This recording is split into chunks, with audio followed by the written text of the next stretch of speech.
Hello दोस्तों, welcome to another episode of चलो bag भरो निकल पड़ो। मैं हूं नील और आज मेरे साथ है अजय घाग।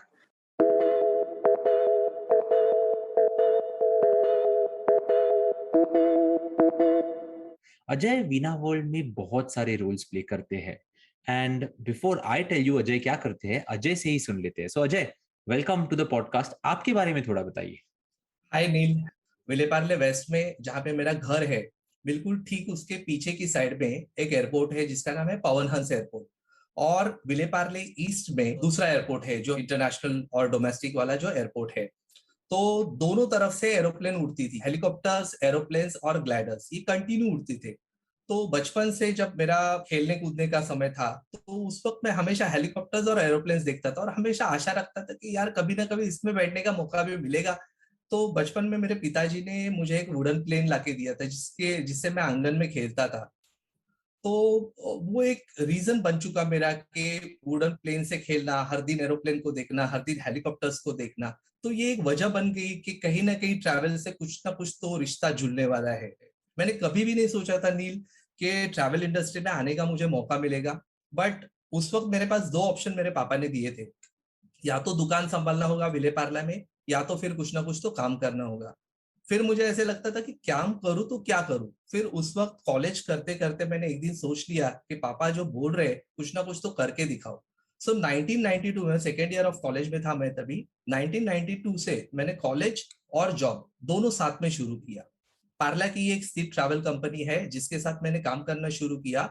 और वहां से मेरे करियर की शुरुआत या मेरा पहला कदम शुरू हो गया, जहां पर मैंने सेल्स का रोल किया, मैंने टूर मैनेजर का रोल किया और पहली टूर भी मिली मुझे उस वक्त 1992 में, जो कि रोटरी क्लब की थी और दक्षिण भारत की टूर थी। टूर मैनेजर ये प्रोफाइल कैसी होती है ये मुझे मालूम भी नहीं थी उस वक्त। तो उस वक्त मुझे मुझे उन्होंने वो कॉन्फिडेंस दिया, मेरे बॉस ने, कि आप जाओ, डेस्टिनेशन देखकर आओ, आपको मजा आएगा। और पहले ही टूर में काफी बड़े बड़े चैलेंजेस हुए, बट वो टूर बहुत ही अच्छी रही और मुझे सम्मानित किया गया उस वक्त सेंटोर होटल में as a best tour manager. हालांकि मैं टूर मैनेजर के तौर पे गया नहीं था, एक असिस्टेंट मैनेजर के तौर पर गया था। और वहां उसी टूर में मैं टूर मैनेजर बन गया, पहली टूर। तो ये एक कॉन्फिडेंस आ गया कि टूरिज्म इंडस्ट्री में मैं आगे चल के कुछ ना कुछ कर सकता हूँ। और दूसरी बात मैं ये बताना चाहूंगा नील कि मैंने कभी भी उस वक्त नहीं सोचा था कि टूरिज्म इंडस्ट्री में मेरा सफर इतने लंबे समय तक चलता रहेगा। क्योंकि वो समय ऐसा था कि टूरिज्म इंडस्ट्री के साथ साथ मुझे फिल्म इंडस्ट्री से काफी लगाव हो चुका था। मैंने जूनियर आर्टिस्ट का कार्ड बनाया था, मैंने छोटी छोटी फिल्म रोल से शुरुआत की, अकेला, दीवाना, शोला और शबनम, रूप की रानी, चोरों का राजा, जागृति, सत्या, ऐसे कई फिल्मों में मैंने छोटे छोटे रोल निभाए हैं। फिर एक दिन मौका मिला मुझे अनुपम खेर जी की वाइफ के साथ में बैठने का स्टार प्लस चैनल पर। मैंने किरण खेर जी के साथ में वीडियो शो किया था, किरण खेर टूडेज प्रोग्राम था। तो वो एक इंडस्ट्री फिल्म से मैं प्रेरित हो गया था। फिर मैं टॉय इंडस्ट्री में सेल्समैन था लियो टॉयज के लिए। फिर मैं फूड इंडस्ट्री में था, फूड के कई प्रोडक्ट्स मैंने भेजे हुए हैं, ईट मी प्रोडक्ट से लेकर। तो अलग अलग कॉन्सेप्ट से मेरी लाइफ जुड़ी हुई थी। बट 1992 से अब तक का ये सफर, काफी लंबा सफर, टूरिज्म इंडस्ट्री में काफी मजेदार रहा है। आपने एक बहुत ही अनोखा इंट्रोडक्शन दिया आपका। तो बिल्कुल अजय, नहीं। जैसे मैंने स्टार्ट में भी कहा था, आप असल में ही ऑलराउंडर हो। आपने वीना वर्ल्ड में सेल्स टीम में काम किया है, आपने वीना वर्ल्ड में बहुत सारी tours as a tour manager की है, बिल्कुल। और आप वीना वर्ल्ड में माइस टीम का एक हिस्सा हो, एक इम्पॉर्टेंट यस। हिस्सा ऐसे मैं यस। कहूंगा। पर बहुत बार लोगों को पता नहीं होता है कि ये माइस क्या होता है। आपसे थोड़ा जान लेते हैं कि माइस और ये ट्रैवल इंडस्ट्री, मतलब माइस का रोल वीना वर्ल्ड में क्या है। तो उसके बारे में थोड़ा बताइए आपके एक्सपीरियंस के हिसाब से। तो मेन कॉन्सेप्ट जो है, ये व्यवसाय विकास का जो काम है मेरा, बिजनेस डेवलपमेंट, वो मेरा मेन रोल है। अब जब बात आती है कि माइस क्या है एग्जैक्टली तो M stands for meetings, I stands for incentive, C stands for conferences और ई स्टैंड्स फॉर एग्जीबिशन। तो इसके बारे में थोड़ा सा डिस्कस कर लेते हैं। मीटिंग में कैसा होता है कि मीटिंग में कई किस्म के मीटिंग्स होते हैं, जैसे कि कंपनी के बोर्ड मीटिंग्स होते हैं, एम्प्लॉयज के मीटिंग्स होते हैं, उनके पार्टनर्स होते हैं, डिस्ट्रीब्यूटर्स या डीलर्स, उनके भी मीटिंग्स होते हैं। तो मीटिंग मतलब किसी भी बिजनेस, कोई भी व्यवसाय हो, तो कोई भी व्यवसाय के लिए मीटिंग ये बहुत बहुत ही इंपॉर्टेंट शब्द है। आई जो है उसमें इंसेंटिव ट्रिप्स फॉर एम्प्लॉयज होता है, या जैसे कि कोई भी इंसेंटिव ट्रिप्स हो तो सिर्फ वो एम्प्लॉयज के लिए नहीं होती है, वो इंडिविजुअल्स के लिए हो सकती है इंसेंटिविटी, यानी कंपनी का कोई भी अगर सुपीरियर बॉस है या मैनेजर है जिसने काफी अच्छे अच्छे अचीवमेंट की, तो कंपनी चाहती है कि बंदा ये कहीं ना कहीं ट्रैवल करे, कहीं ना कहीं कोई अच्छी कंपनी के साथ ये घूम फिर का है, ताकि इसका जो एनकरेजमेंट है ये इससे प्रेरित होकर उसके बाकी के जो एम्प्लॉयज है वो देखे।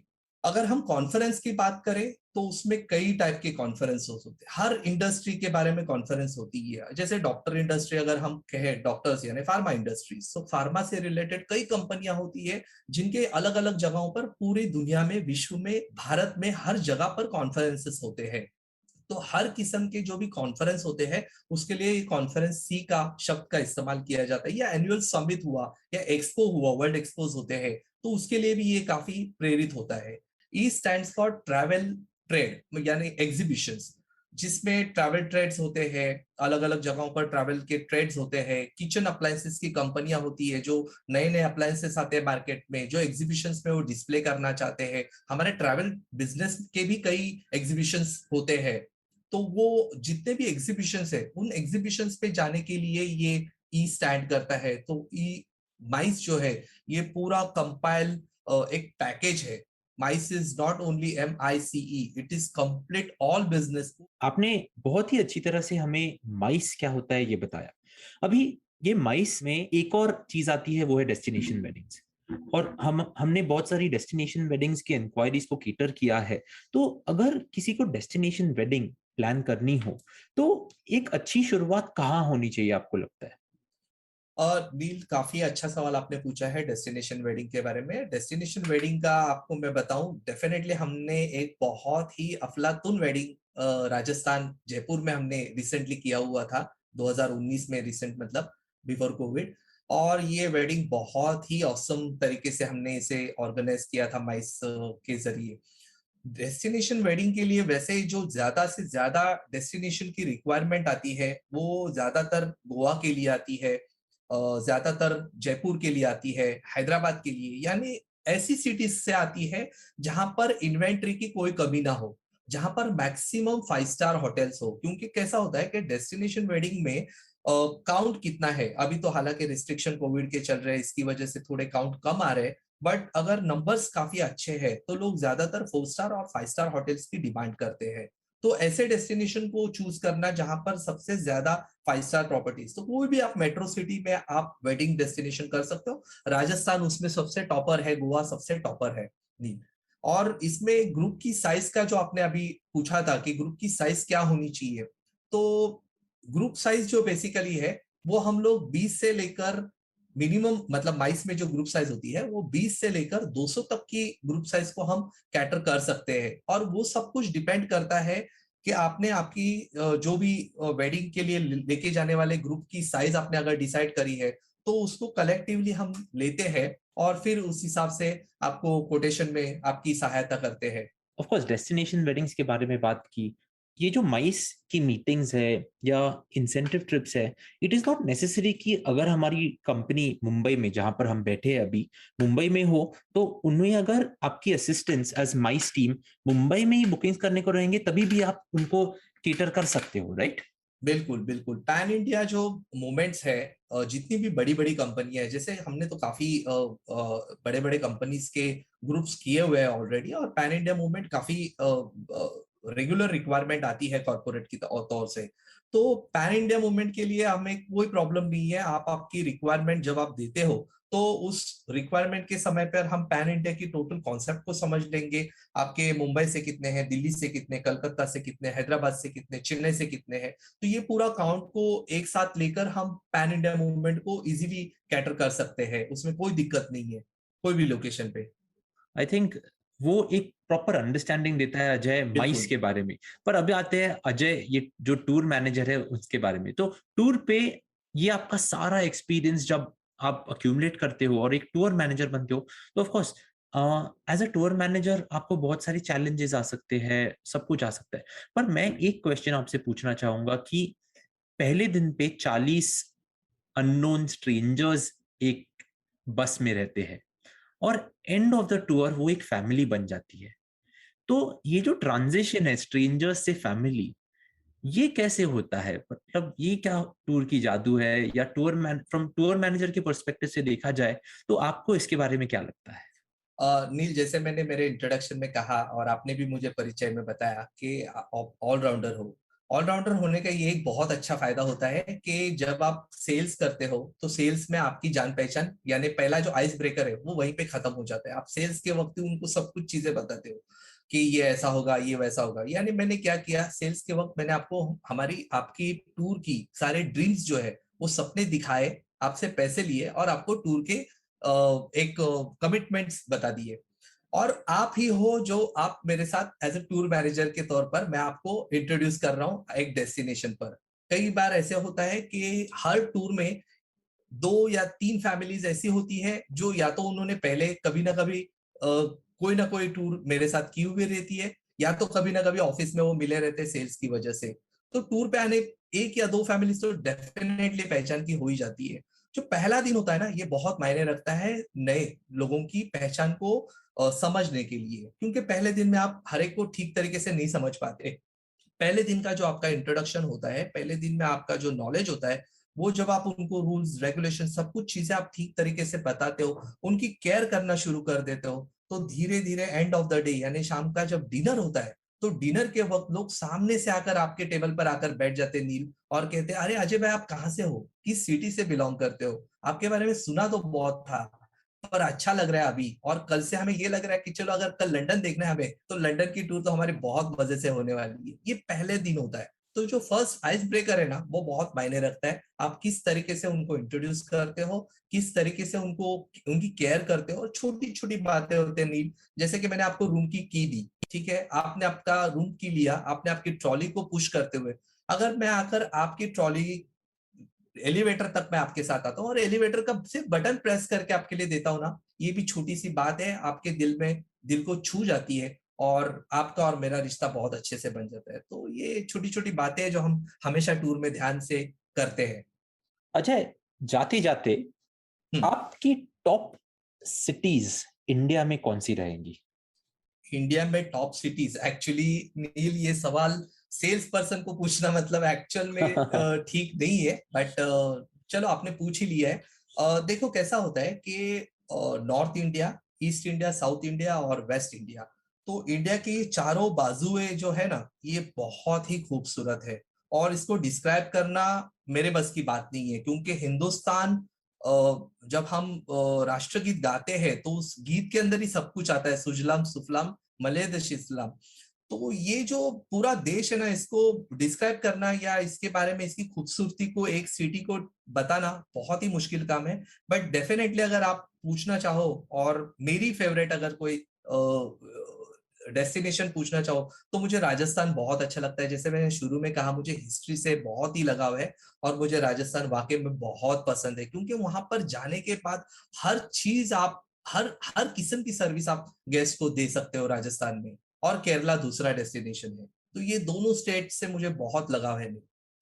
ये दोनों ही डेस्टिनेशन का अभी सीजन शुरू ही होते जा रहा सीजन अब भी है। शुरू ही होना है एग्जैक्टली। नील, यस यस एग्जैक्टली, और अक्टूबर मैं से। मैं ऐसे कहूंगा अजय, आप परफेक्ट सेल्समैन हो, क्योंकि आपने स्ट्रेटेजिकली ये दोनों डेस्टिनेशंस के बारे में बताया, क्योंकि बहुत सारे बिल्कुल। हमारे टूर्स भी इसके लिए लॉन्च होने वाले इसी हैं। इसीलिए। आपने दुनिया भी बहुत देखी है। यस नील।